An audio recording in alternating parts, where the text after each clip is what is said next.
Hey there folks, welcome to Spectrum Pulse, side by music, movies, art and culture, and this is Billboard Breakdown.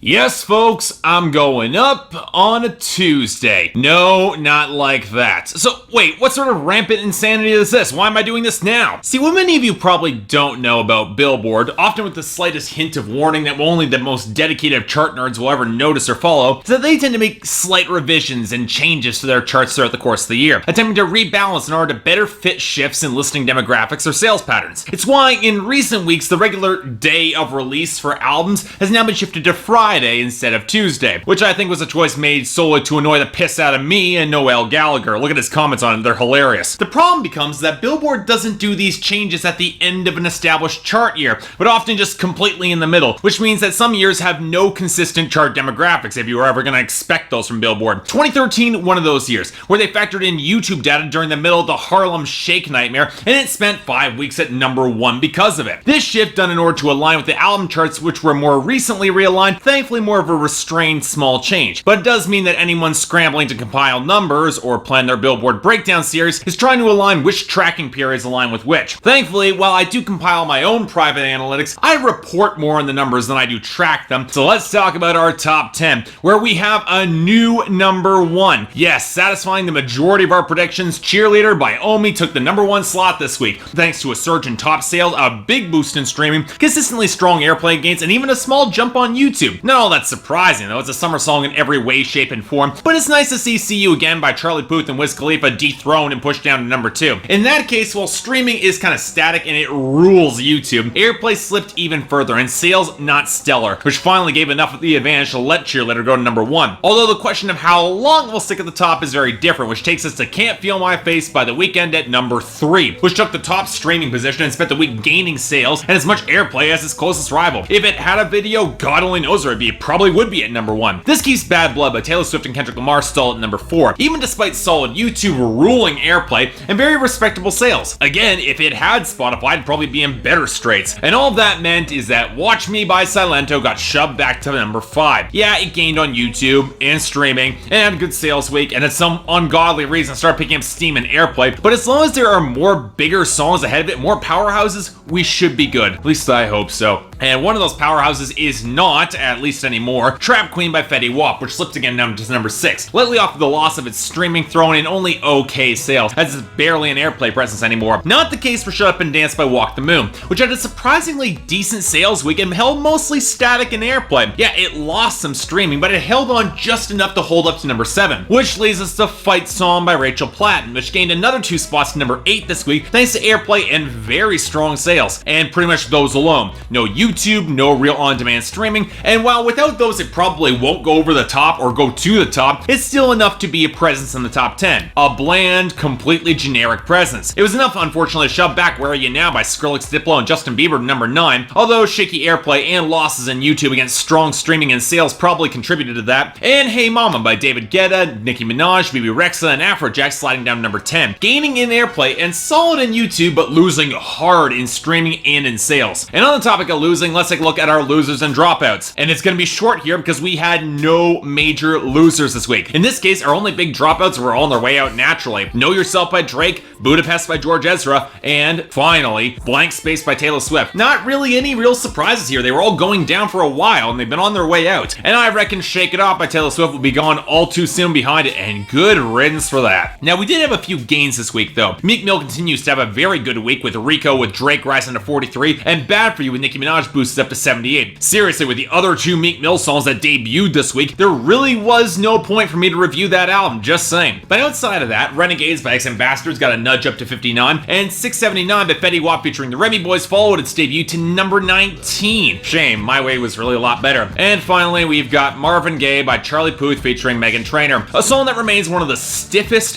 whitest songs to ever try to appropriate Marvin Gaye's name. Doesn't convince me that anybody involved in the writing or production or presentation has ever had sex, and has the production of a bad Glee cover. The fact that it's gaining, definitely not a good sign. I prefer to see both these people gone at this point. Whatever. Let's take a look at our solitary returning entry, shall we? Save it for another time. Try not to think about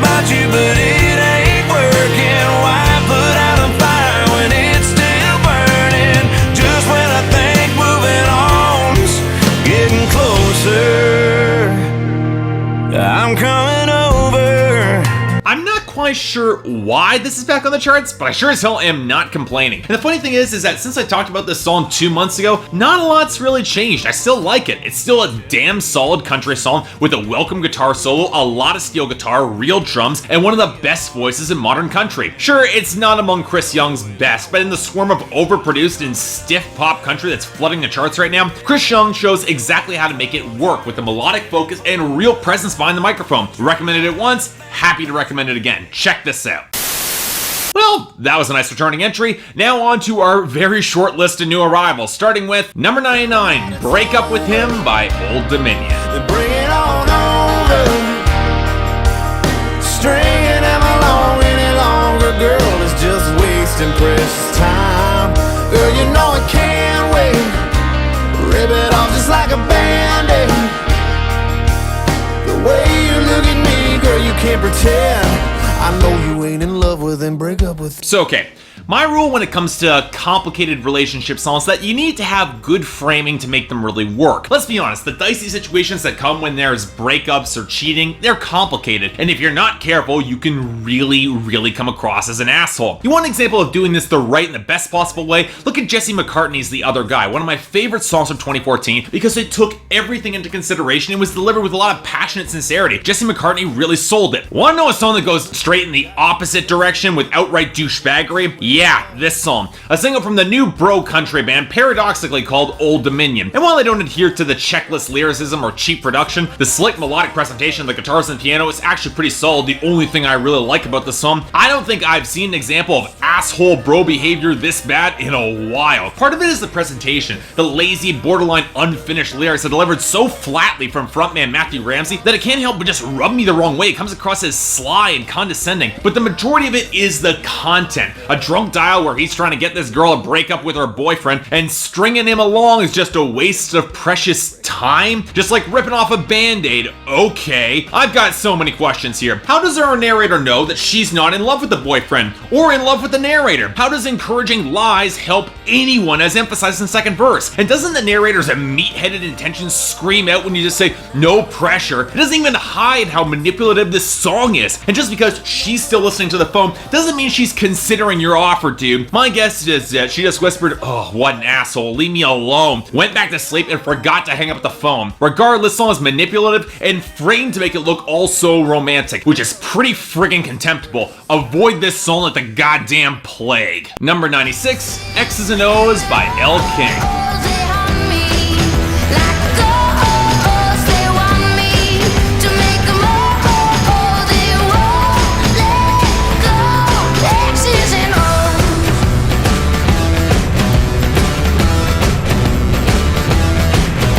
Well, it took her long enough. For those of you who don't know, Elle King is the daughter of former SNL member and unfunny hack comedian Rob Schneider. But given that she grew up on the other side of the country with her mother after their parents' divorce, thankfully did not have much influence on her music. She then spent a fair amount of time immersing herself in all sorts of music spanning country, soul, and alternative rock, if not punk. And after an EP in 2012, she dropped her debut album this year titled Love Stuff, with this song being the lead-off single. And honestly, it's pretty damn solid, with a chunky, ramshackle grooves, some solid buzzing guitars, frail whistles, and an abundance of real texture in the mix and Elle King's huskier tones. It's honestly incredibly likable as a solid retro-leaning rock song, even though I do wish the lyrics are a little bit sharper, basically focusing on establishing Elle King as a heartbreaker femme fatale. And to her credit, she makes it pretty damn believable. But yeah, a song with this sort of grit and groove does a ton to win me over. Let's just hope it's as big of a hit in the States as it was in Canada. We could use more rock on the charts like this. Definitely recommended. Number 95, Like I'm Gonna Lose You by Meghan Trainor featuring John Legend.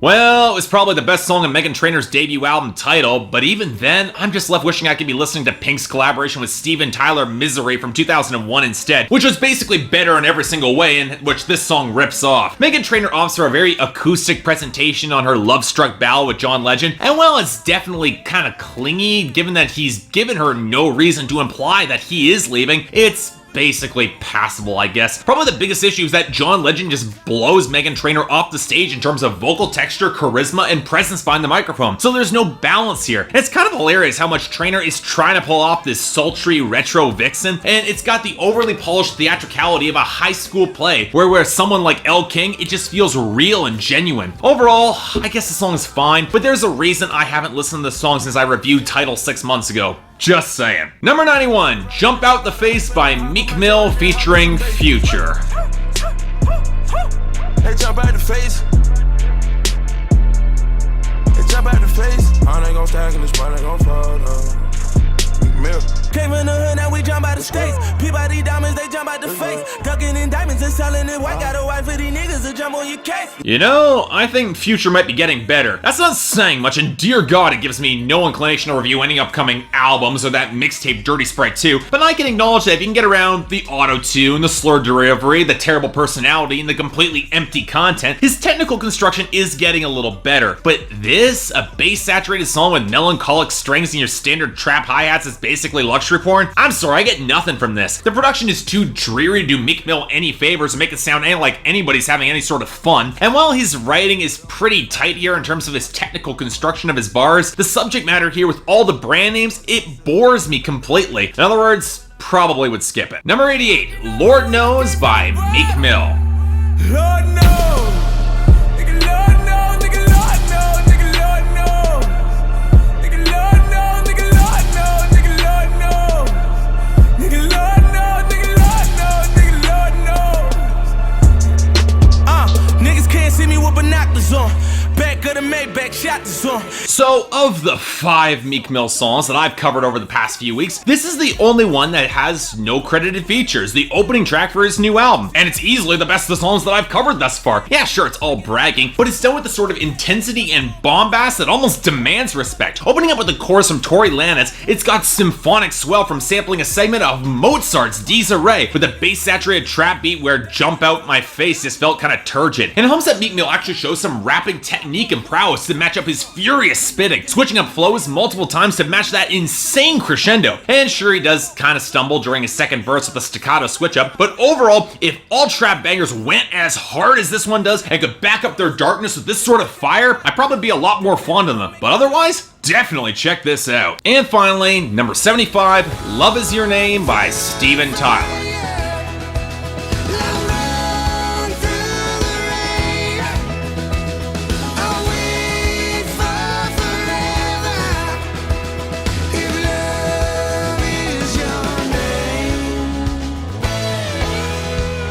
And speaking of Steven Tyler, okay look, I'm not too much of a music snob to admit that I love Aerosmith. Yeah, they've got some pretty barren tracks of their discography that have not aged well at all, but they've made great hard rock that I'll always have a passion for. Steven Tyler on his own is a different story, especially considering that his voice has taken a hell of a beating since his heyday. And when I heard that he was gonna make country music, well, not exactly surprising, because what genre is as accepting of aging stars as rock than country? Shame that there's barely anything to this song, a fairly generic pop country ditty that has some good fiddles and has some good rollick to its tone, and lyrics are just incredibly empty and thin. And yeah, Tyler does have a distinctive vocal tone, but it's been shredded down to his mid-range. It sounds painful whenever he tries to push it, especially during those whistles on the bridge. They just don't sound good. Not precisely a bad song, but it is definitely forgettable. So yeah, that was our week, and pretty quick one, all things considered. Worst of the week, easy. Break Up With Him by Old Dominion gets worse every single time I hear it, and Jump Out the Face with Meek Mill and Future taking the dishonorable mention. As for best of the week, well, yeah, X's and O's by Elle King gets it, but I'm giving honorable mention to Meek Mill's Lord Knows. If it wasn't for that second verse stumble, it would have easily ruled this week as the best. It's a damn good song. But overall, despite the pretty major changes, pretty reasonable week on the charts. Let's hope for more weeks like this, but until then,